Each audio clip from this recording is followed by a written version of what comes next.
Hi guys, this is Reality Check podcast. We've been away for a while, but now we're back. Our guest today is Fernando Badiali, a well-known Cape Townian photographer. I guess you're not from Cape Town, right? No, I'm not. And hello, everybody. Originally from Buenos Aires, Argentina. All right, yeah, I was impressed by your language skills. The Just Spanish. yeah, Spanish, I've kept the Spanish. Yeah. So the story is, should I go back a little bit and tell you how I landed up here please. in South Africa? Well, my father is an engineer, and he had a engineering business in Buenos Aires, and in 1970 decided to give it all up and go circumnavigate the globe in a frigate, a naval frigate of that, Hmm. but as a civilian. And he landed up in Cape Town, and he thought, oh, this is a nice place to come and live. Obviously, 1970s in Argentina, military rule, Hmm. the economy in the toilet. He decided, let's move. So he packed us all up, and in 1980 moved us to Sea Point, South Africa. He came and worked here originally in Coburg. He's an electromechanical Mhm. engineer, but he specializes in nuclear. And yeah, in Cape Town we stayed. We've lived all over, but in Cape Town's always been home. And I've always felt Cape Townian. Right. That's just a brief Thank, history of how we landed up here. thank you. Yeah. I've never been to Argentina, but as I know, you went back there. Yeah, last time I went back. I've never really had a calling to go back, I thought. And I had an opportunity to go in 2007. I always wanted to go back with my mom and really just Hmm. get a feel for her there with me, her friends, see things, whether as I remembered them or not. And yeah, I stepped on Argentine soil and I fucking cried. I mean, can I swear on this podcast? Yes, It's please. okay. Okay. Yeah, I fucking cried. I mean, it hit me in a way that I didn't think it would hit me. I mean, I'm South African. I feel South African. I speak South African, Cape Townian Mhm. to the heart. I love this place more than any other place in the world. But it did hit me something. It was home. I couldn't live there. If you paid me, I wouldn't live there. It's crazy, full of crazy, amazing and crazy people. Mhm. The economy is Okay. we know what the economy is. But yeah, beautiful place. Went in 2007, met my family, spent time with my godparents who I'm very close with. Mm. My godfather's passed away since, but my mom and my dad's best friends are my godparents, and they're Japanese, originally from Yokohama. Mm. So, and they still live traditional way Japanese. So In Argentina. in Buenos Aires, in Argentina. So it's a weird thing because we go and you're expecting to eat meat and potatoes and Beans. everything's Japanese. That's nice. But that's only at their house. So that was great as well. I mean, I absolutely adored them. And I've always had I've always wanted to go to Japan. I still haven't, but one day I will. Mm. Yeah. Yeah. Can I ask you about your grandparents? My grandparents, it's an interesting story. They died very young. So when I was quite young, I was very close to my grandfather. So my great grandparents come from Italy, from a place called Marcerata Badiali and is Italian, right? Ancona. That's correct. It's Italian.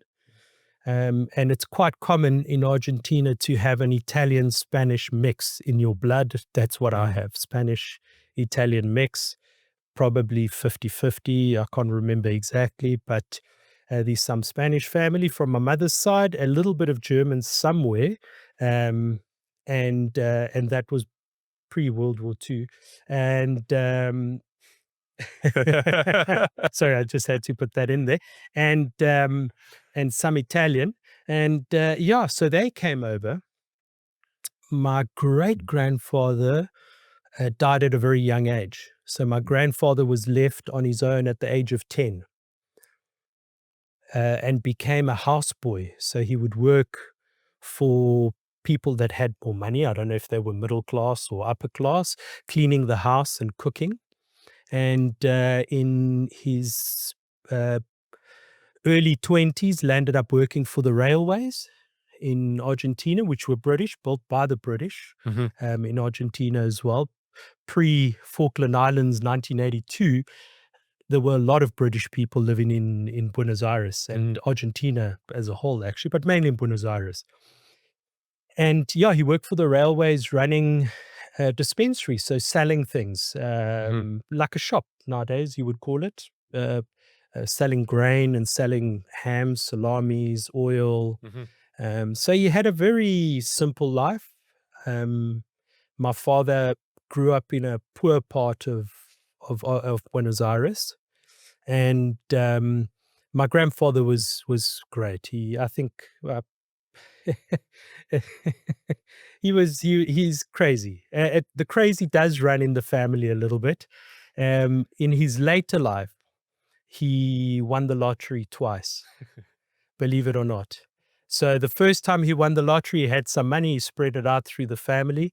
The second time he won the lottery, he bought an apartment for my parents, an apartment for himself, an apartment for my aunt. Nice. And he had some money left over, which he gave to his young nurse that used to look after him on his deathbed. Nice. Yeah, I think if you're going to go, you might as well go that way. Better than investing in crypto, I guess. Yes, absolutely. Absolutely. All right. So yeah, I think I was born 73. We came here in 1980. I think he probably passed on 78, 79, I would think. Roundabout. Okay. Can I ask you about Argentina? Yes, absolutely. I heard, also I could have heard it from you, that there are people, we are in South Africa, in Cape Town. Yes. There are people speaking Afrikaans in Argentina. Yes. And like big commune of people speaking Afrikaans. It's not a big community compared to South Africa, but it's a big community for living outside of South Africa and speaking Afrikaans. I don't know the full history on it. I know it's down in the south, where all the farming goes on. And I think they've been there since the 60s or the 70s. Actually, or before. Yeah, I didn't want to ask you about history. Actually, I just wanted to know. That I know there are people speaking Afrikaans. Yeah. That was amusing to me. Yeah, and apparently they speak like the old way of speaking Afrikaans. That would have been from before then. But anyway, the dates are, I don't know, but yeah. But going back to Argentina topic, you said like when you came back, you cried. And, yeah, no, I cried when I landed there. When I came back, I was like home. It was a weird thing, Dimitri. It was literally, I thought nothing of it. I left South Africa, got on the plane. I think, who used to fly back then? I think it was Emirates or one of those. But my mom, she had just had a back operation. So she had to go first class because of her back. She couldn't sit. She had to lie down permanently. I was back in cattle class. I said goodbye to her. They never let me back in to check in on her. You're not allowed back in first class. That's the first time that I've seen first class and the last. Yeah, and we went through and she got preferential departure, so she could get out before everybody else in a wheelchair. And I just stepped. As I got off the plane, I put my foot down and I just started crying. Put on my sunglasses. And you were 35 or something. Yeah. What was I back then? Was I 35? 33, maybe. 33, yeah. 33, 35. I'm not sure, but it was I had been recently divorced. My first marriage was to a woman from Argentina, also living in South Africa. So I was a bit emotional, I guess, about all of that, but not really. It was just this thing of touching down in something that's so important in your life, but you never really thought about much. My parents never said to us, oh, we're going to go to South Africa, we're going to see what it's like, and then we're going to come back to Argentina. We don't want to live there. My parents said, we're leaving, we're not coming back. What age were you? Like Uh, 9? no, I was a bit young. I was 8 8? when we came through. 8, yeah. It was a bit of a thing. That's why I was always delayed in school years-wise, because I'd done the first 2 grades in Argentina and then had to start here again. Mm. And then the first year I couldn't speak English. And then the second time I did Sabe, what they called Sabe grade 1, a teacher was kind enough to get a Spanish-English dictionary and actually taught me how to speak Nice. flipping English. And Nice. after that, it was fine. Mm. It was fine. All right. Yeah. So Argentina, a wonderful place, worth a visit. Buenos Aires, beautiful city, beautiful buildings, French influence, a lot of European art, theater, amazing theater, Mhm. amazing food. Not only the meat, if you go to the right places. Tango, beautiful tango. People are friendly, but Yeah, some criminal presence, I guess, and some some. corruption. Some.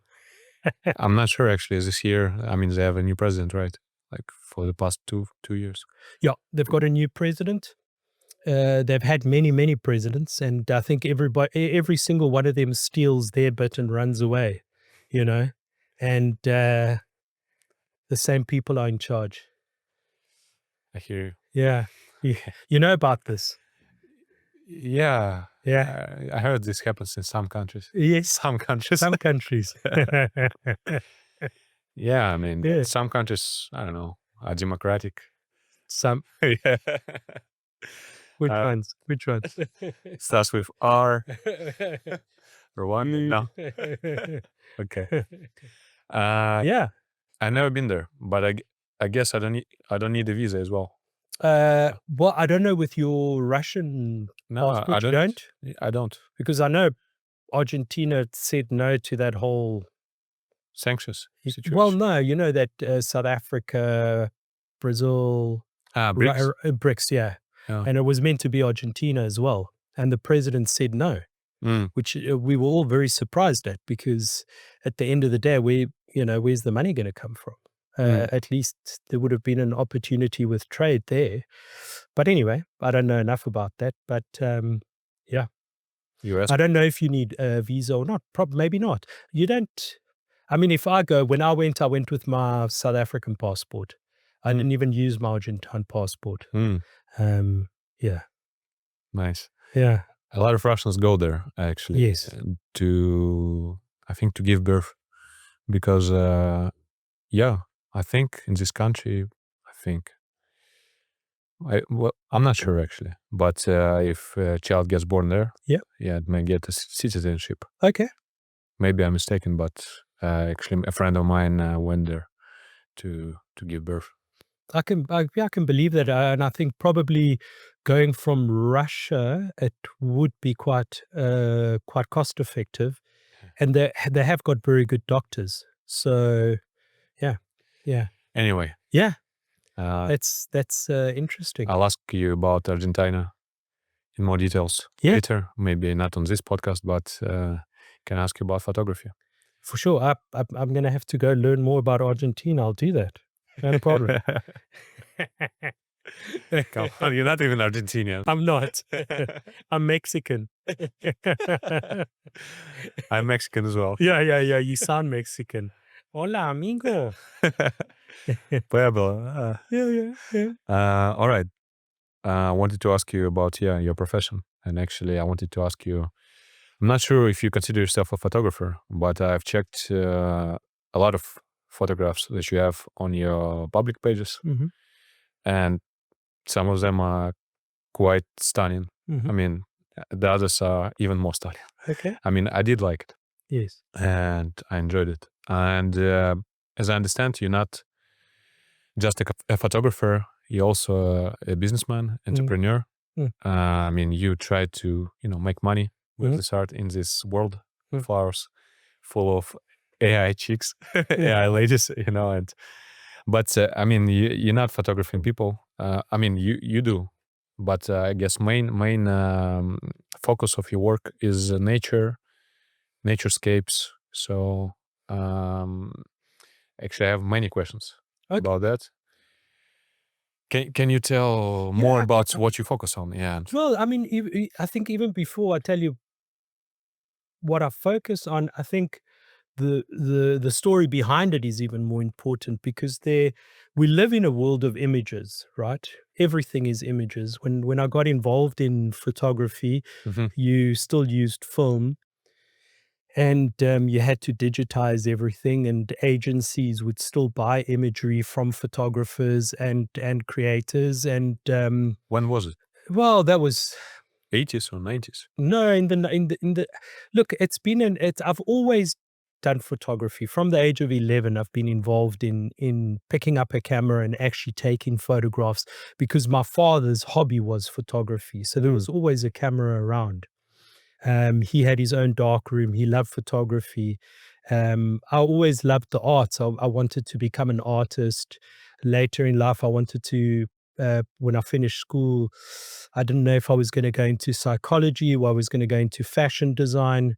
In the end, at that stage, the cool thing to do was to go into graphic design. Mm. And this was, to give you an idea, it was, this is how old I am. And I'm not that old, but Yeah. it was before there were computers. So I think it was early this 90s, right? second year of my studies, they introduced the 286, I think it was, the computer and the ball Macintosh, that round Macintosh. Is it 92 or 93? Roundabout. No, 94. Roundabout 94. At that particular school anyway, it was called the Art Directors Workshop. Mm. It's no longer around, but I studied graphics. I always wanted to do the arts. I loved painting, not something that I've done much of since then, but I did love painting at school. And yeah, so anyway, that's a different direction. But the behind the photography is the fact that I've always done photography. I've always been involved in photography in some regard. But like any journey, you have to go off, and I needed to make money when I was in my early 20s. And I became a doorman at a nightclub. That was way too violent for me. I'm not a violent person. So carrying a gun and telling people not to come into a nightclub was not something that I was designed for. Mm-hmm. I did it for, I think, about 2 years to make money years. on the side. Yeah. They used to call me the milkman. You want to know why? Yes, You, please. you want to know why? Yes, please. So I used to stand at the door at the nightclub. The nightclub was inside. It was called Max Swaggles. Mhm. It was inside a shopping center in Takai. Mm-hmm. And it was like a spur. Think of a spur, right? You know what a spur looks Yeah, of like? course, of course. But then after like 9 at night, it would turn into DJ, music, food, all sorts of things. It was crazy, crazy place. Crazy Afrikaner place. style. Yeah. Anyway, and I was always at the door. And one day these 3 girls walked up to me and they said, I said, "Where's your ID? You need ID to get in. I don't know, you guys pull out your IDs." And the girl in the front said to me, "We don't have our IDs, but I have a baby. So obviously I'm over 18. And she said, "Do you want me to prove it to you?" So I thought, oh, well, maybe she's going to pull out some paperwork or something. I said, "Okay, go for it." Lifted up her top, grabbed her tits and squeezed milk into my face. All my colleagues were standing there, hence the name, the milkman. But anyway, so I did that for a while. Then I got involved in tourism. That's how I kept my Spanish language. That and my parents, of course, they still speak Spanish. Their English is not that great. But so I got into tourism and I started tour guiding, worked my way up, landed up working in the office, running VIP, running incentives tours, working in cruise divisions for an East African company, actually Canadian owned, if I remember correctly, big in East Africa, called Abercrombie and Kent. So I got to travel a lot through South Africa, and I got to spend a lot of time in wild parks. With camera. Without camera. That my nowadays, because of cell phones, but it's fine if tour guides take cameras with them or managers take cameras with them. Back then, it wasn't a thing. You were there to service the people that were on tour taking photos. So I saw some incredible things, in Botswana, in Namibia, in Zimbabwe, um, in South Africa at Kruger National Park, even the private reserves. Mhm. Used to go up to Sabi Sabi a lot. And Mhm. it always stuck in my head, like, I wish I had my camera. I wish I could take my camera. I wish I could take my camera. And I didn't, I was a good little boy, I was a good soldier, making money for the other man. Mhm. And the one day I was booking tours sitting at my desk and I thought, I don't want to do this anymore.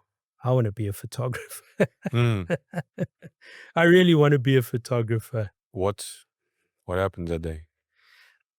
I think sitting behind a computer at a desk. Mm. I mean, was In those days, the digital nomad didn't exist. Traveling the world and you it wasn't that long ago, but you you did your time. You did your time, you mean like 9 to 5? 9 to 5, Yeah. 9 to 5. And I thought, fuck that. I don't want to do this anymore. And I got out of it and went and spoke to a friend of mine, and she gave me a job at her photographic school, which is now Cape Town School of Photography, which is owned by Orms Photographic. Mm. And I helped her run the school, and I started teaching at the school. I could use the dark room, which was amazing. And I was there I was 2007. And then when I came back, I left and I went to Argentina. And when I came back from Argentina, Mhm. I was very interested in the film side of things. And there was funny enough, a Russian, um, uh, Austrian-owned photographic company, but Russian ideology, which was Ideology. which was huge around the world at that time because film photography was still a thing. Yeah. 35 millimeter, Mhm. 120 medium format cameras Mhm. was still a big thing. And the name of the company was Lomography. Mhm. They're based in Vienna, Austria. Started by two crazy dudes who um, went on a trip and found this camera in Russia called the Lomo Compact Automat, the LCA, Mhm. which was manufactured in a military glass factory Mm. in Russia, in Mhm. St. Petersburg. Yeah, that's where I'm from. Yeah, that's where you're from. And I know the abbreviation. You know it. Yeah. You know it. Okay. So these guys went and started this very cool thing and very underground parties, just Cool. whack film photography. Digital world almost took it out, and then it came back in a very big way. Mm. And so I started working with them as the brand ambassador for Lomography, and a few other photographic brands that they were distributing in South Africa. M Photos, the name of the company. They're still around. They do some great products. Mhm. Think Tank, Hanal, and I got to travel quite a bit with them, learning. Going to Cologne, Germany, to the biggest photographic fair in the world, Mm. and yeah, I kind of skipped wanting to be the photographer. I worked for Media 24 for a while, shooting for them, and for a couple of their magazines, and then got into wholesale. Mm. And then part of the deal was that they had this gallery that they'd acquired at the Biscuit Mill, and part of my job was to build this photographic gallery Really? up in a very popular destination. And we opened the shop and sold our products, other people's products, and then photography from some well-known photographers. But we were open to any photographers bringing their work, and we would sell it. Mm. So we had quite a nice ethos, I think. It was called the Exposure Gallery. There were quite a few of us involved in that. And the place worked. It was incredible. When we opened it, I think the first weekend we did like 500 Rand. Mm. Was it? You know, Yeah. people were not willing to spend money on photography Yeah. at that I time. was just thinking maybe before the inflation it was No. bigger. 500 Rand was 500. fuck all. But 6 years later, we were doing, 150,000 Rand in 5 hours on a Saturday morning. Hmm. So it became a very lucrative business. I got out of that. I felt a bit confined in that space. My not in the gallery space, but my work had become very desk bound once again. Mhm. Setting up products and selling them on Takealot. We were the first direct sell customers that they approached at that time. We used to bring in all the Fuji Instax, all the Polaroid I brought back. I had meetings with the Impossible Project, the Polaroid guys, and we brought that to South Africa Mhm. and started that fad again, which is still going. I see the Fuji products are still being Instant sold, instant photo. photography, yeah. We started that whole fad again. We used to bring in boxes and boxes of that stuff and sell it. And then, so I decided I'm going to leave, and I just left. Like, Mhm. there were actually huge fires in the area where I live in Cook Bay. Mhm. There were massive fires, and we were stuck in Cook Bay for a few days. And I decided in one of those days, this is it. I'm done. Thank you very much. And How was that connected? I mean, the fires. I think because while the fires were going on, I was just running around taking photographs, Huh. and that's all I could think of doing. I mean, I'll tell you why photography in a bit, but Mhm. it's so I left that job, and with it I lost my shares. I had a small share in the In gallery business. business and a Mm. few other things, and I was okay with it, and I got involved with two Italians that I'd met previously, Luciano and Valeria at iPicky. Check out iPicky Mhm. in Europe. Uh, and Luciano Perbellini.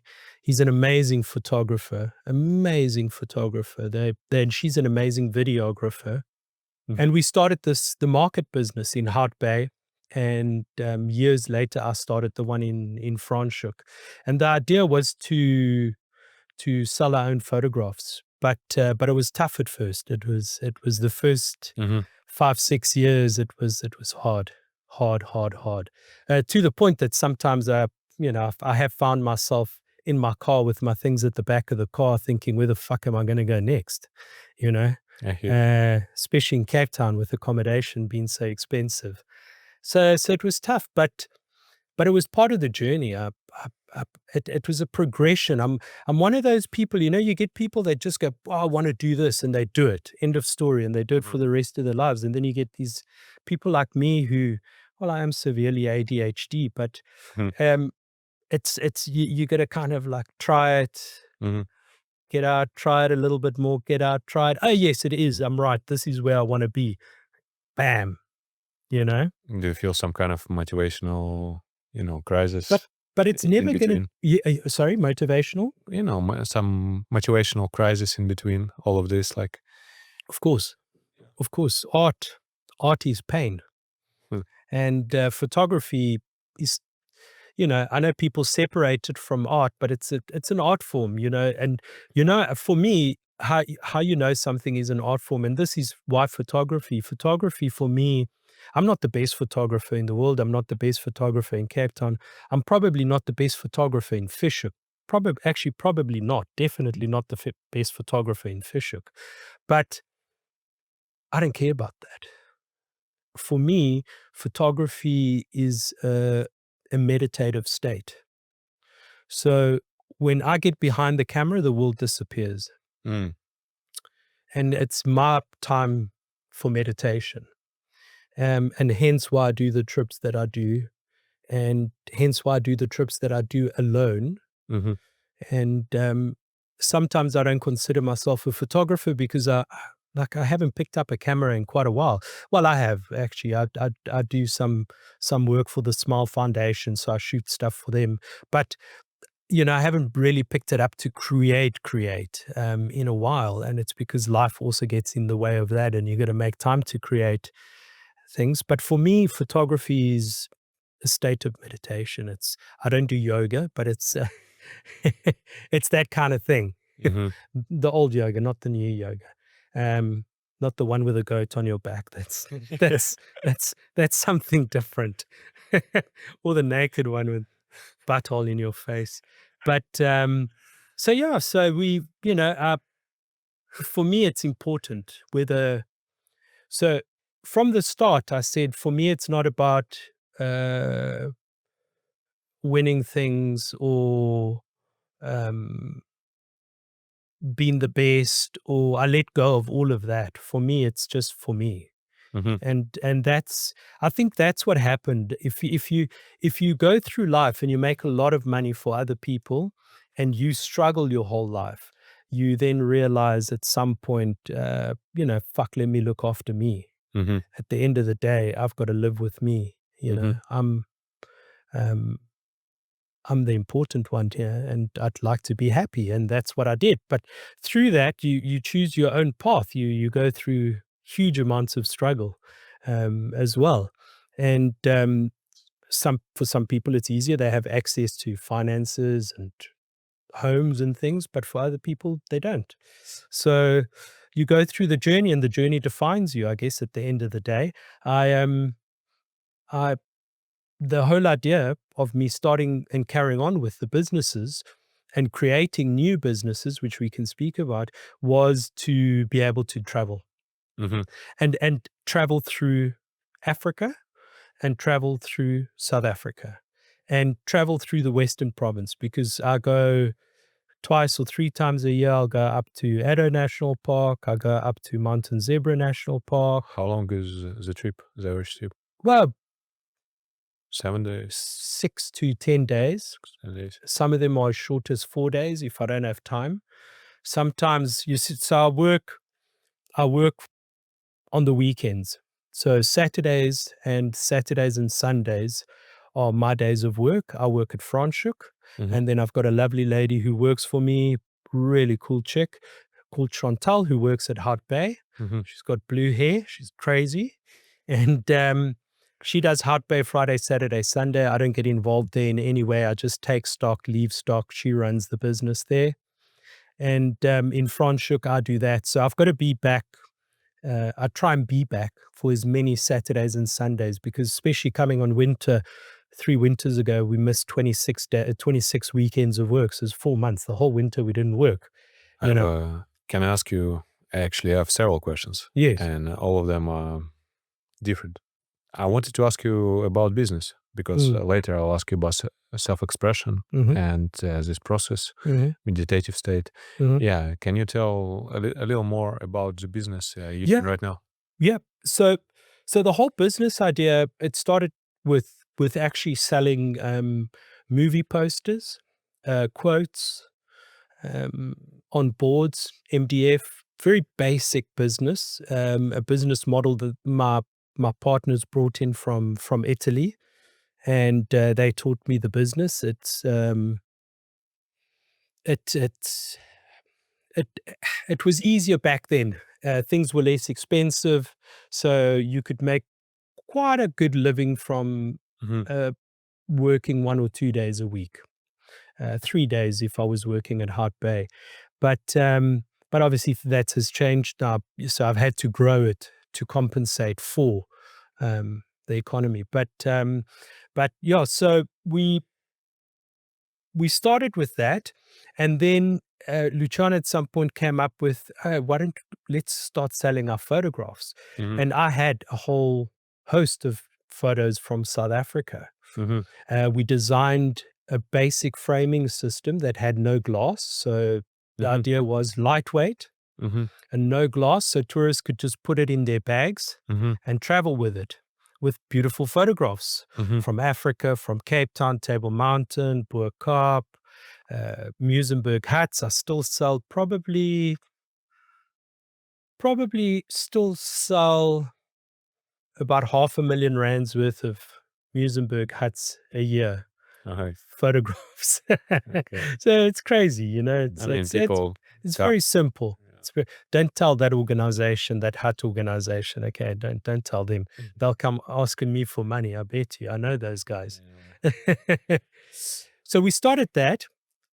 They went back to Europe. I took over the business, and then I started what is called Africa Blocks. So Africa with a K, no C, blocks with a K, no C, Africa Blocks. It's at africablocks.com. Mhm. And the whole idea is that my framing systems, very basic, lightweight, but they look beautiful on the wall, modular.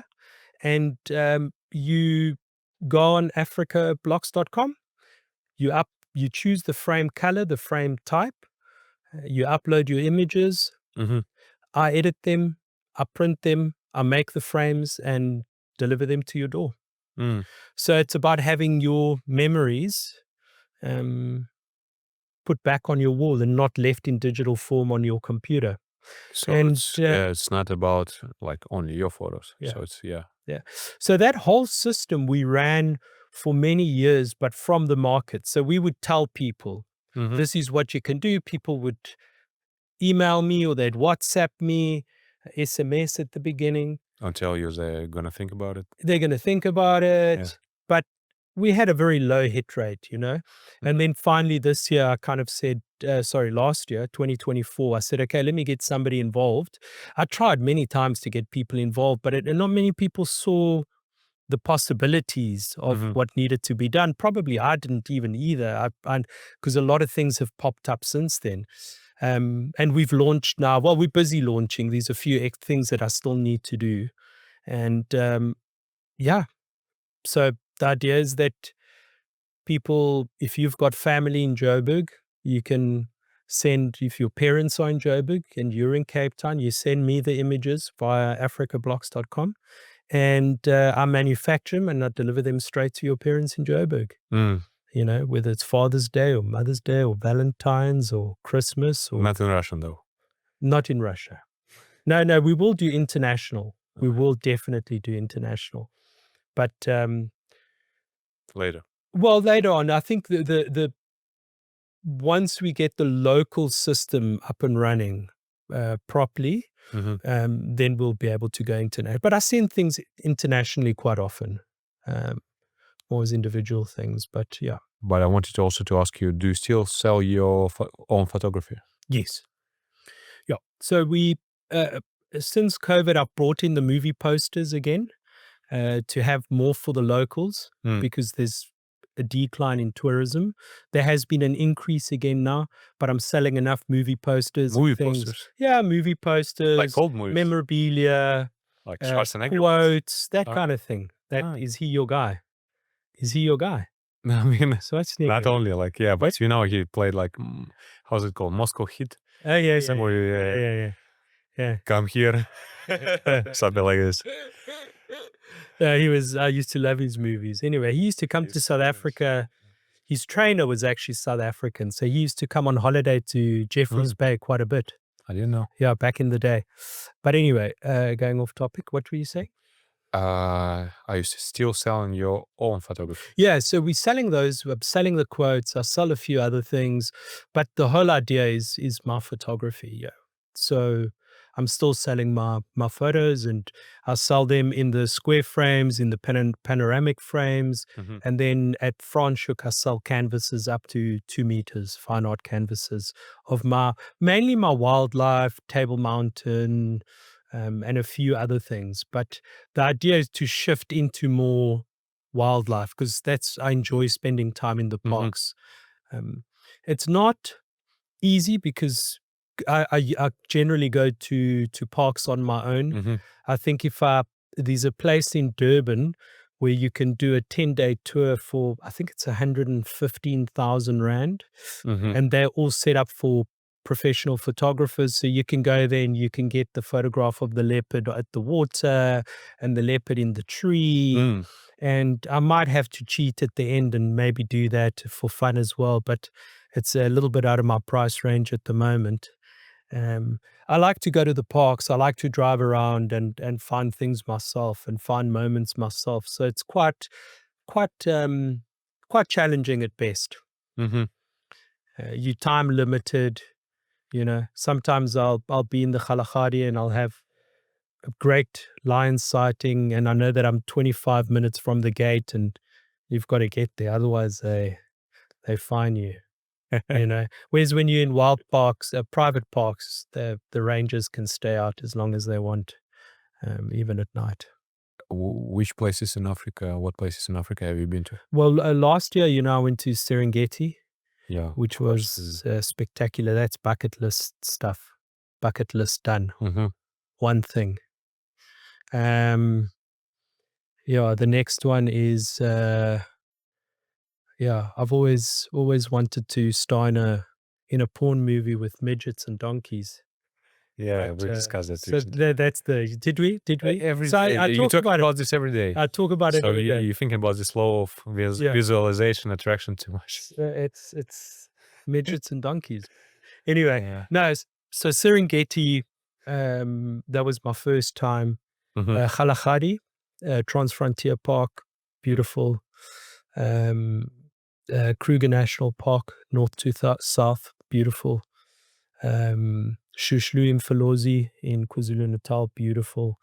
There's so many of them. But the ones I can get to within a day are Addo National Park, Mountain Zebra National Park. Those are the two main ones that I can get to By car? by car. Oh, Yeah, 700 to 900 kilometers for Mountain Zebra, or 800 and something. Leave early in the morning, drive straight up, Mm-hmm. put up a tent, spend 11, 12 hours in the car shooting. And a lot of the time I won't even have one image that's sellable. But, I've done my meditation, so it's all good. That's interesting. I mean, you're saying like sometimes you don't, a lot of the times, you don't even have like an image to sell after a day's work. What's the average conversion to an image that can be sold from like 1,100 images? One to what? One to... Sure. I'm pulling it out the sky because I've probably, out of all my trips and all, the last couple of years, 4 or 5 years, I've got 6 images that I'm proud of. All right. I think at some point I'd like to take 4 months and go on a proper trip, Namibia's probably next, back to Botswana at some point, and do like a proper trip where you can sit for days at one place and give it the time it deserves, But the way I travel, the way I move, my conversion rate's not great. But what I find is that I might look at that's why I still haven't even edited my stuff from Serengeti properly, because I have a look at it, I pull out the main stuff, then I'll have a look at it again, and then again, and then again, and then one day you look at something and you say, "Oh, fuck, that's actually quite a good shot," But it's first of all, it's wildlife. So I don't have the right to stay in a park overnight and be there at sunrise, as the sun's going up. I'm as fast as I can be. Had a few accidents a few times, but or close calls, should I say, a few times. But I'm as fast as I can be. But you can't. So it's you. First of all, you need the right equipment. You need to be at the right place at the right time of day. And a lot of the time I've got all of that and there's no animals. And then you need an animal. And then you don't just want a lion licking his balls for 3 hours behind a tree. You need them to do something scenic. Exactly. Something exceptional, something nice. So something photography worthy, photographically worthy. So it's not easy. Yeah. It's not easy. But I'm learning. I'm still learning. Yeah, in short, because there may be some photographers watching, what equipment do you use? I use a bit of everything. I still use a mirrorless Fuji system, Mm-hmm. and I use a Nikon system, Mm-hmm. but I'm not equipment. How do you say? How do you say it? I believe I use Nikon because ergonomically it makes sense to me. So because I've had Nikon, I've had Hasselblad, I've had everything except Sony. Actually, I see they've got Sony. I might jump to Sony next. I'm not sure, but I'm not stuck on any system. I will. There is a better word for that, but we'll get there.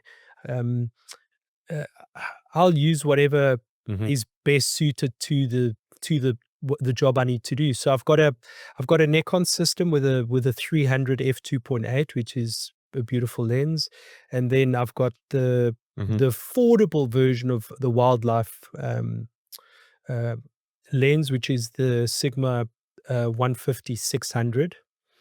And then I've got a few other lenses for wider stuff. But, you know, shit, dude. When I was at Kalahari, I met this dentist. He had the 4x4 with everything in it, and he had 4 of the latest Canons on his seat with the latest lens that, each, I Mm-hmm. think the 600 lens is like 254,000 rand, and the 400's like 238,000, and Mm. so you can spend 1 million on a system, Yeah. and Oh yeah. I can't. I've got to be realistic. So I think that I'm going to jump. Now I've been toying between. Canon have incredible autofocusing systems, which are great for wildlife, but I think Sony have a better all-round camera at the moment. Nikon's the Z series is looking good, but and it looks nice and it feels nice, but I'm not sure it's for me. So, but with that, it means that you've got to get new lenses, and Mm-hmm. I've got adapters, but the lenses work best on the cameras they're meant to be used on. So, yeah, I use a Fuji XT system, mirrorless, and I use a Nikon system, What camera did your father have? a Canon. I Yeah, the remember Canon which N1. Yeah, one. I've still got it. Yeah, I've got it at home. Nice. Yeah, It it's works. mine now. Yeah, it works. It works. It's old, but it works. Yeah, I can imagine. Yeah, Nice. yeah. Hmm. Actually, that was quite a segue. I mean, you've told a lot of things Yes. that I wanted to ask, but I wanted to ask you about self-expression. Self-expression. Yeah, actually, you said the important moment in this is meditative moment and being with yourself. And also you mentioned like going from jumping from 9 to 5 work to this into, because 9 to 5 is not only like financial stuff, it's not only financial dependency on the company, or also like time dependency, Yeah. because you basically sell your time, exchange your time to money. Also emotional factor was the point I think that you mentioned, at least when you when you've spoken about meditative Yes, meditative stuff. stuff. And what do you think about self-expression, and I mean elements of self-expression in your work? And I mean, is it important for you in your life? I mean, because some people spend all of their lives working 9 to 5, and it may work for someone. Yeah. Yeah, but for some people, I mean, they are striving towards, expressing themselves. What do you think about this element? How I think important this that's a is? deep Yeah. that's a deep question. It can go to a lot of places. But I had a friend of mine, a very close friend of mine, Sarah, who had this job at a university, and she used to get paid good money, not pay taxes, Mm. and she could go to work whenever she wanted. She didn't have to go to work. Uh-huh. She could go to the beach if she wanted. And she couldn't handle it. She left the country, moved to the UK, Mhm. and we spoke the one day, and she said, "Oh, not having that freedom, being stuck in a 9 to 5 is the happiest she's ever been." We're all different. I'm the exact opposite of that. Like I said, I'm severely ADHD. I got diagnosed at the age of 50. Um, although I've known my whole life. But the question is, it's about finding yourself.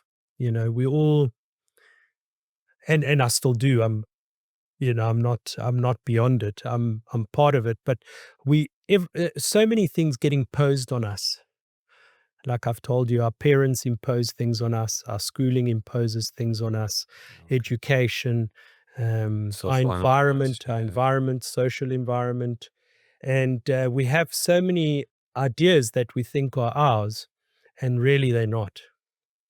So in this life, to first of all realize that, and then try and find who you really are and what you really think and what you really believe is very difficult. And some of those things will be aligned to where you come from and your social environment, of course, in your education. But I think as time goes on, you realize that most of it doesn't. And you do get to a moment where you realize everything you believe is to most degree bullshit. Mm. And you don't need to believe it if you don't want to. But for me, the biggest part of that was learning to let go. That's what you've got to do in life, is learn to let go. Let go of things that don't serve you. Let go of things that don't give you. Let go of things that that that you don't want in your life. And also, when things happen, understand it, grieve it, cry about it, and let it go, and move on. And it's difficult, but that's kind of the way I live. I try and What let go. brought you to this, to I importance think of pain, a lot of pain, a lot of suffering, a lot of in struggling in love, struggling in life, your struggling 30s? financially. Hmm? When are we talking about like your 30s when this Yeah. kind of thoughts 30s started? to 40s, definitely. They started when I was younger, but definitely, my frustration with the world started very young, because I was in a very strict schooling system, and, Mm. I am incredibly ADHD. So I was in this world that I didn't know why the fuck I was in it, and why these people were treating me the way they were treating me. But uh, why do I have to come to this place from 8 to 5 every day? Why do I have to do military training at school? Why do I have to learn to shoot a gun? Why do I have to do all these stupid things? I couldn't understand it. So it was a difficult place for me. And I grew up in a very liberated family. So my parents they had no rules. They Mhm. they didn't have a bedtime when we could do what we wanted. I started smoking when I was 13 with my mom, and on a Monday I'd be cruising down to the beach with her to have a surf, and she was only too happy to do it with me. Uh, but that's, I think, because they deeply understood me. Mm. All the pain I've had in my life was self-imposed, but I needed to go through it to get to the other side, and learn to let go.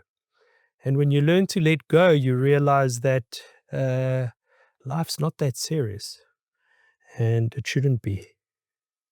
What do you mean it's not that serious? I mean, Life's not that. compared to times when we are too much in our heads. Uh, And that's the 30s and 40s for you. yeah, that's what I'm thinking about every day. Yeah, when you 16 to 25 and you have the energy to do things, you fucking party. Mm. And by the time you get to my age, your body starts giving up, and you Yeah. can't see as well, and you can't hear as well, and you can't walk as well. And then you realize, fuck, I want to do all these things, and I want to walk to all these places and Mm. see all these amazing things. But no, it is, we, it's a difficult thing. I'm, you know, I don't believe in too many things. Mm. And one of them is I love to talk to people, like you and I have spoken in times, and I love talking to people. But you can talk about your experience, and I think people might take from it what they want. But I don't think you should ever impose your Your your opinion, your opinion, because my life is different to yours. of course. You know, who am I to say you shouldn't go through what you're going through? You know, Yeah, because I can say, don't be so serious, Dimitri. Come on, let it go. Don't worry about these women, you know. But really, that's your journey, yeah. and your journey is going to be your journey, as So mine was mine. soul's lessons. Hmm? I mean, each soul has a lesson. Each soul has a lesson. Yeah, If and you believe in that, it's a good way to describe it. as my friend's phrase, I mean, like, yeah. And yeah, to add to what you just said, like, it's not correct to give anyone like, why are you doing this? Stop blaming yourself. Like, forget about this girl. Yeah, because we don't know experiences of each other, the background, also possibilities of each other. Because Yeah. the person may be another person may be much more potent for Yeah. some things. So I think I lived on the surface for a long time, and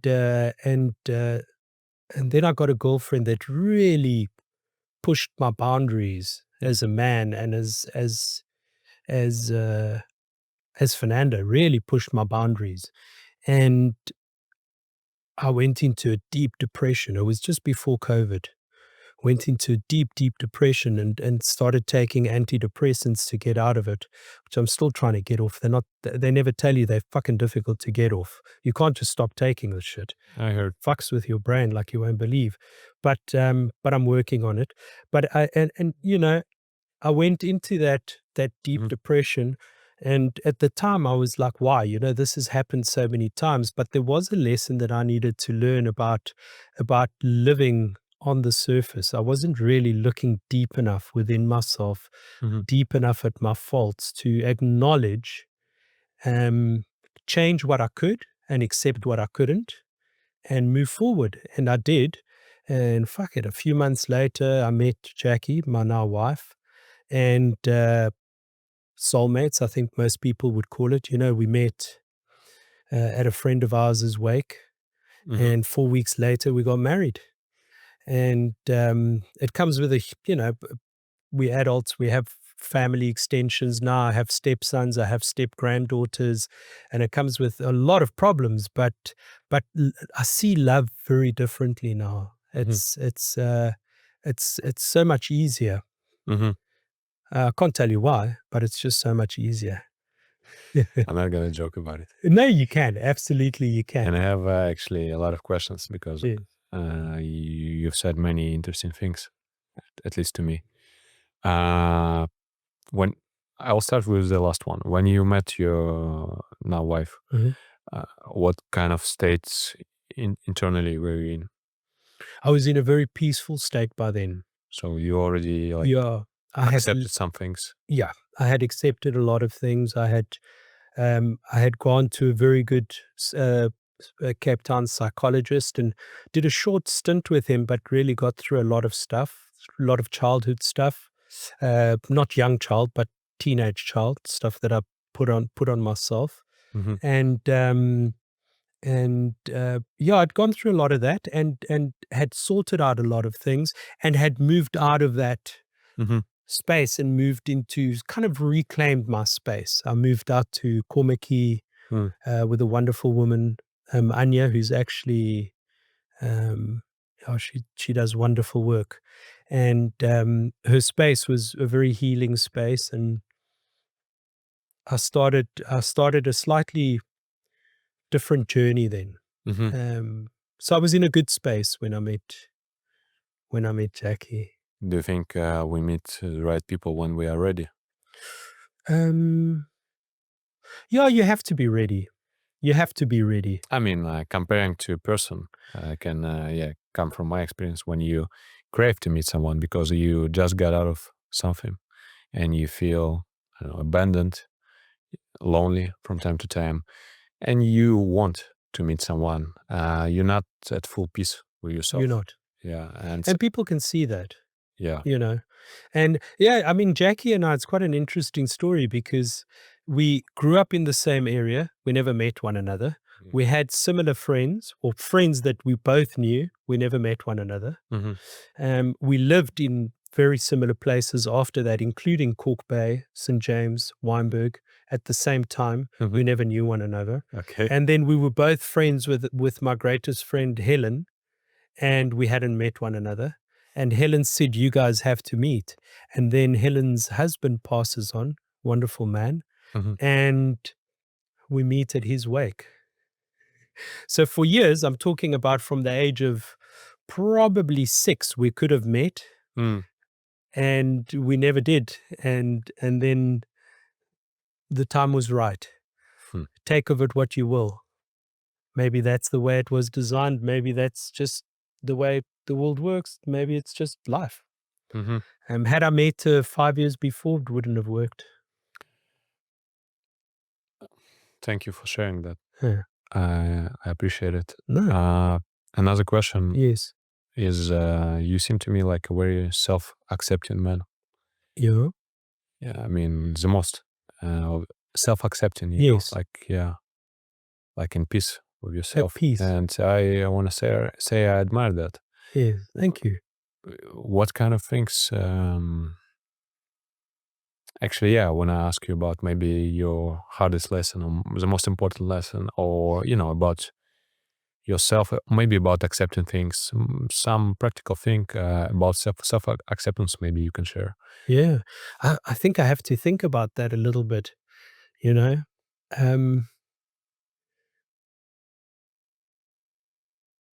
Yeah, I think the easy way to explain it would be that, you go through life, and there's a lot of arseholes in this world, right? And you see these arseholes and you think, "Ah, fuck, pricks," you know? And then one day you realize that sometimes you're also an arsehole and you're also a prick. Hmm. And like going back to it, I think it's the self-acceptance, change what you can and accept what you can't. And Chinese, all Chinese. probably, Yeah. I thought I made it up, but I think it's as simple as that. Occam's razor. Occam's razor. It always goes back to the most simple point or the simplest answer, Mm. and I think it is that. Realistically, it's about finding yourself and accepting yourself. If I tell you the difference between then and now, the only biggest difference is self-love. Hmm. So I love myself. Yeah. Yeah. And not in an arrogant way, I hope. I'm a chubby guy, so. Yeah. That's also, I guess, with self-love comes self-value. I mean, understanding the value of yourself. Yeah. So that's what I was trying to say earlier. Self-value is a great way to put it, is that at some point you realize I've actually got more to offer Yeah. than just working and making other people rich, And I'm not saying that's it can be in so many different aspects of your life. There's nothing wrong with working 9 to 5. In actual fact, a lot of creatives um, do that because they need to do that, and because it gives them what they need. I mean, look at what's his name, old Sixto, the guy they made the movie about, the South African movie, the singer. What was his name? Ay, ay, ay. My brain is gone. Anyway, Hmm. he was this amazing musician, and he worked as a contractor in a suit every day, but he worked as a contractor moving. I think, I know the movie Yeah, you're talking about. Actually, I've got I know who it is, but now my brain's just I've got gone zero. recommended by it by my Russian friend. Yes. Have you seen it? I've downloaded it, but I haven't seen You it. have to watch it. Oh, yeah. But yeah, so yeah, I mean, it's for me, it's simple, but it does come to self-love. I've got the same problems anybody else has, I have to deal with the bank.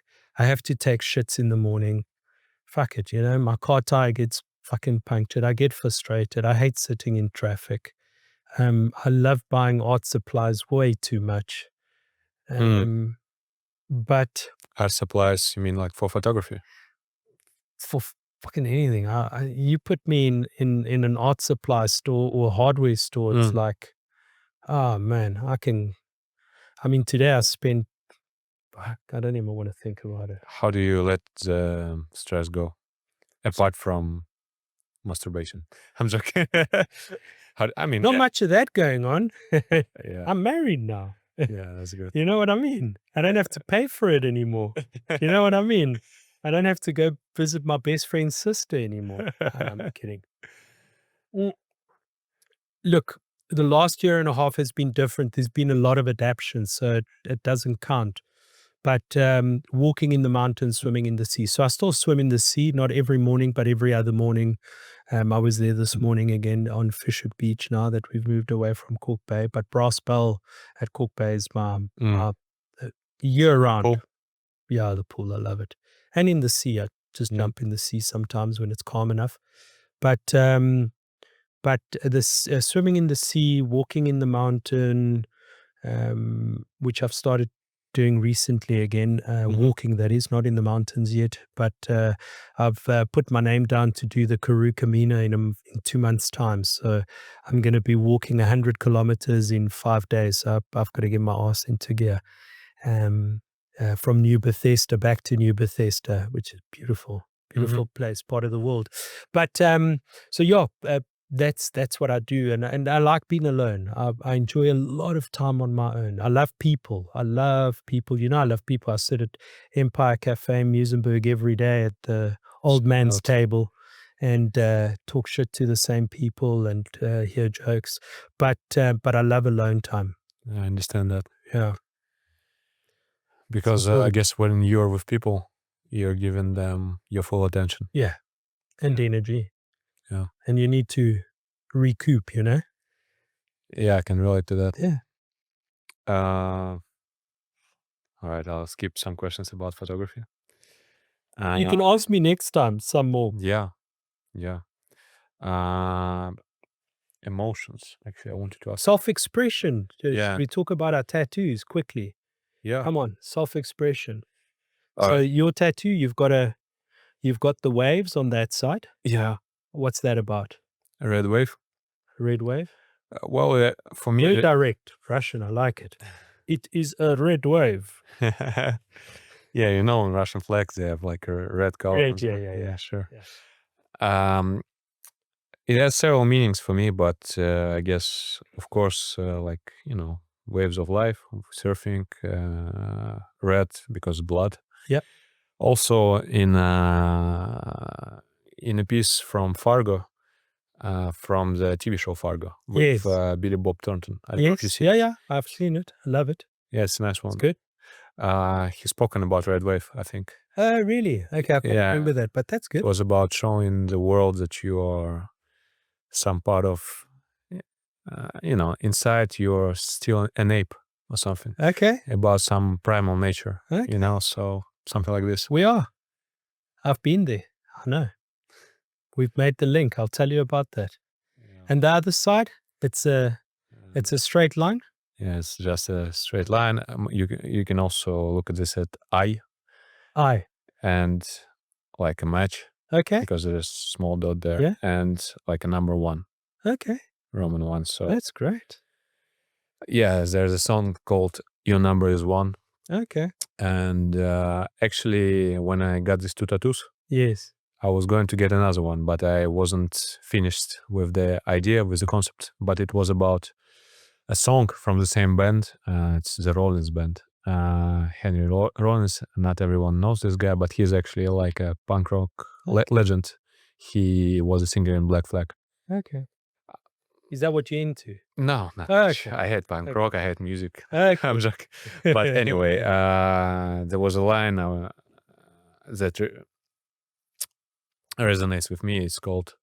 He sings.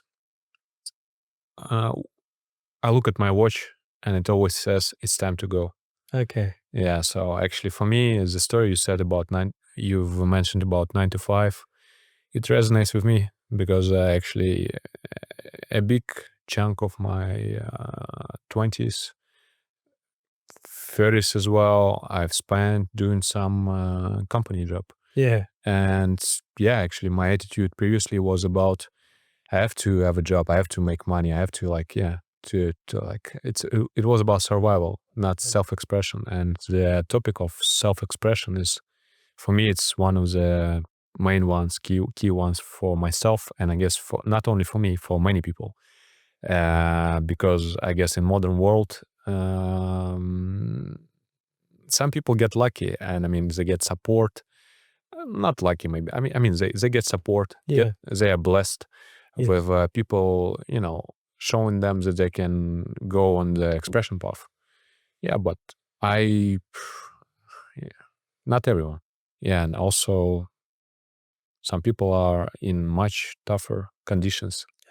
Yeah, so I guess if if my soul, if I have a chance, to find ways, and I feel the calling to express myself, Yes. yeah, not just, click clack on Yeah. the keyboard. Yeah. I mean, no offense. I mean, you can do beautiful stuff with this, Yeah. but yeah, if I feel that I want to go some other direction, yeah, that's the voice you need to listen to. Yeah. And letting go is not easy. If it's Yeah. letting go of the safe ground, That's one of the hardest. Yeah, one of my questions that I kind of skipped, but I don't want to skip. I guess for you, letting go of your job, I don't know what kind of financial situation were you in when you did let go of the job you were in. I just want to express my, I guess, admiration again, respect. That was hard. It's scary. It is scary too. It's almost like a womb, but it's full of shit. But it's Womb a of womb, comfort. a womb of comfort, yeah. But it's full of shit. But it's your own stuff, Somebody else can do that job and they can absolutely love it. And like I say, like Oprah used to say, everybody's got a story. Everybody fucking does have a story. Yeah. Everybody that I've met and I've thought, oh, that act's a little bit different. He's always a bit weird, or I don't like his attitude. And then you sit down with him one on one and you hear the story, and we are who we are because of that, So you become a little bit more accepting of everybody in the world. But yeah, it's sorry, I lost my train of thought. What were we saying? You were talking about Oprah Yeah, for the Oprah. past Yeah, 20 minutes. everybody. I love Oprah. Anyway, no, but I do actually. She's amazing. But but I also love Dolly Parton. She's amazing. She should have been fucking American president. Let's leave it at that. But yeah, yeah, it's the ADHD has hit, and I'm thinking 50,000 other things right now. But what I meant, Okay, conspiracy theories, Steph conspiracy Kennedy, theory. yeah. It's gone. Ballots. It's gone. Sorry. Yeah, wait, we were going through the tattoos. So here you got Yeah. my This, tattoos. Do you know what these mean? freedom. This freedom. Sun is meaning. Yeah, but and the bird is freedom, but it's also reminds me of how many times I've flown close to the sun, burnt my ass. Like Don't Icar. fucking burn it. You know the Icar, like the is from it's about man getting too close to the sun. Yeah, I think yeah. it's There we go. from classic Greek. 13 in Japanese, but also Neptune, just because it's a fucking planet. But 13 is my lucky number. Japanese, my godparents. Yeah. I can't wear jewelry. I take it off. I lose it all the time. So that's my wedding ring. That's beautiful. Yeah, I didn't think twice. I just thought, fuck, I keep taking my wedding ring off. Let me just tattoo it on. And that, is the South American gangster sign. La vida loca, the crazy life, which I feel more and more. But then I've got a whole lot more. And a collection of Zap signs. And I'm agnostic, but I've got one of Jesus down my leg. But anyway. Yeah. Thanks for sharing. Yeah. What other question did you have, Dimitri? Well, about life philosophy, we've touched on that. Yeah, we've touched that a little bit. Have you had any addictions in the past? Addictions? Yeah. No, No. no. I'm not addicted to food. Yeah, of course. I think we all have. I'm not drugs, not alcohol. But I eat when things get. So I've always had to watch When you my get weight. emotional. When I get emotional, I've I always had understand that. to watch my weight. It's gotten a bit out of hand now, but I've accepted it as well, and I'm at ease with it. You know, before I was really shy about it. I was super sporty when I was young. I was a very good water polo player, rugby player. Um, so I've damaged a lot of my body, and but yeah, I've accepted it. But I like to do something about it. I can feel when my gut gets a bit bigger that my back gives out. You know, that's why I've got all these bruises on me, because every Tuesday I go now for cupping Mm. and massage Mm. at Ling Ling in Sea Point. She's amazing.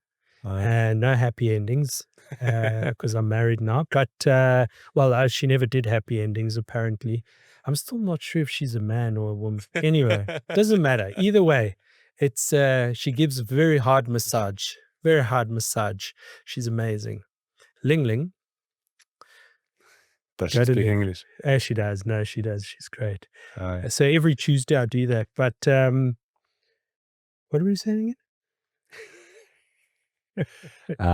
We were talking about from addictions. I think Addictions. So I've never had those kind of addictions, but I've done a lot of drugs in my life, and none of the hard drugs. I've got a lot of friends who were heroin addicts or alcoholics, and that's a hard life choice. That's a hard life. I've lived with heroin addicts. I've in the UK, in the United States, and in South Africa, and it's not an easy choice. I've done recreational drugs, yeah, that's and good. I'm very pro mushroom journeys, very very pro. And I told you earlier, I've met the ape in me, and on one of my mushroom journeys, I was fully awake. All my blood vessels turned luminous green, and my hands extended out, and I was back to being an ape. Nice. I've also been a Black Panther once. For 45 minutes at Cape Point. I used to, before I got married, I would take out, once a week, I would take a half a gram of mushrooms and go walk for 10 kilometers at Cape Point on my own. And once or twice I've gotten lost. And the one time I turned into a Black Panther. But I really do believe in mushroom therapy and mushrooms. Yeah, I understand that. Yeah. I guess I want to ask you two more questions. Yeah. You mentioned when you went to Argentina, the difference in ladies, in women there, was quite significant. Yes. What was it? You're still trying to understand the South African woman, aren't you? No, I'm interested. Dimitri, you struggle with a woman? Nah. They're different everywhere in the world, I guess. But Argentina, they're quite rough is the wrong word, because they're not rough in any way. They're very elegant and dress beautifully and are beautiful women, but they're quite mouthy. You know, they don't hold back. They're very mouthy, which I like in a woman. Right. I know you struggle with that a little bit, but I like that in a woman. I mean, I really do. It's they're very mouthy, and it's like in Italy. I found the woman you were recently in Milan. Mouthy, like when they critiquing you, they swear. No, just in general, they're quite. They have a touch of masculine in them.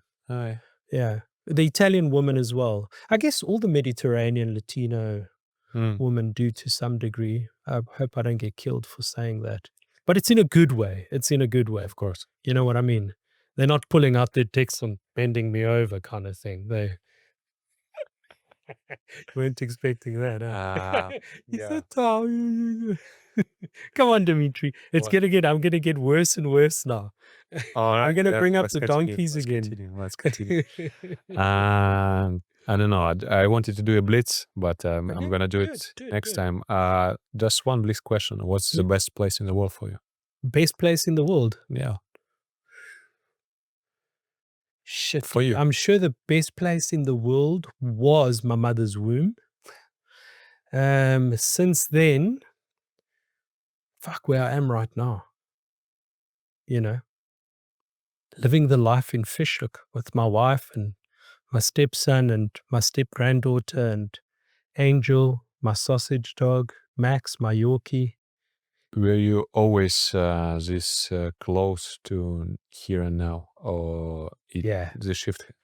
it has shifted. It has shifted. Definitely has shifted. Like I said to you, I've awakened. I feel more real. I don't feel that like there was a fakeness in me that disappeared. And I don't say I was fake. I think people have always I'm liked talking me. about this depression period. No, I'm just talking about life in general. I mean, all right, and Can I ask you a question? yes, Ha- Have Have you had anything severe happen to you when you were a child? yeah, You have. yeah. Yeah. Okay. Then I can tell that, and we can talk about that on another podcast. Let's do that. Let's do And that because that is what, and I don't know what it is, but that's what something happened to me when I was very young. Nothing to do with my parents, nothing to do with other people. It was my fault, and that put me in a place of hiding. I hid within myself, and then it was trying to break out of that. Some other people have that imposed by other people. yeah, they have their own experience. Yeah, their own Yeah, but experience, but we all I can relate to that. okay. And the womb analogy actually reminded me of there's a phrase in the book of Alexander Lowen. It's about bodily therapy Yes, and psychotherapy, like bodily. So working with body, expressing your emotions. yes, And yeah, he's saying like, yeah, some people are just hiding, and it's like a metaphysical, metaphorical womb. yeah. It was Yeah, yeah, yeah, yeah. for them. One short question. So it's all about I want to break free from Not gonna joke about it. No, but it's true. It's like it's and that's the thing with that you have to fucking laugh at Hmm. it. You have it's difficult, but you have to. You said we're gonna. I'm so ADD. I took my dog to the dog parlor the other day, and I came back home and the dog was not happy with me. Did I tell you this fucking story? No. I took the dog to the dog parlor, Yeah. and I came back from the dog parlor. My Yorkie Max was not happy with me. And I've always been a big dog person. I've got the small little dog, which was imposed on me. I love the fucking thing to death. I saved its life. The one day it almost died. I put its vomited mouth into my mouth and gave it mouth to mouth and saved its life. So we bond, we close. I know this dog. Dog didn't love me when I brought it back from the pet. About 4 hours later, I got a phone call. This guy on the other side of the phone, where do you live? Where do you live? I'm like, sorry, who are you? You took the wrong dog home. I fucking took the wrong dog home. I took another girl called Monique's dog home. They look exactly the same. Black. They were both shaved. I saw it. I thought it was my fucking dog. I took it home. Somebody else's. That's welcome to my life sometimes. As the last thing, Yes. you mentioned depression. Yes. Do you think the not antidote, but yeah, kind of an antidote to depression is expression? Yeah. Right. Yeah. So you're saying the inability to express yourself puts you in a state of Yeah. depression? Yeah. Yeah. A person Absolutely. suppresses some things. Yeah, absolutely. Absolutely. Let's talk about this next time. I would like to. And actually, the last thing. Yes. You mentioned that you like to spend some money on your hobby, on the artsy things. Yes. And so yeah, actually, when you will check your phone, you'll see the certificate from OMS Studio. Okay. Yes, so you can spend some. Thank you. And I know you don't drink. Yeah. Not at all. No, I do drink. I do. No, I don't. I don't drink a lot, but I do drink. And I've got some. What? Oh. Yeah, Is it the real deal? the real deal. Fuck. Yeah. Beluga. Yeah, it's from Russia. Oh, man. You know, I love vodka. That's cool. Vodka and tequila are my poison. Thank you so much. It was lovely chatting to you. Thanks for your time. This is amazing. I didn't expect that, but I really appreciate it. It's lovely. Thank you. Thanks for your time. Considering that I thought I was going out on a coffee date with you, Yeah. not that you'd actually booked a studio for us to talk shit, but thank you so much. Yeah. Thank you for your time. Thank you. Fernando Badiali. Check the links in the video and under the frame. Yeah. Check the YouTube and have a nice evening. Yeah. Thanks for your time. Cheers. Thank you.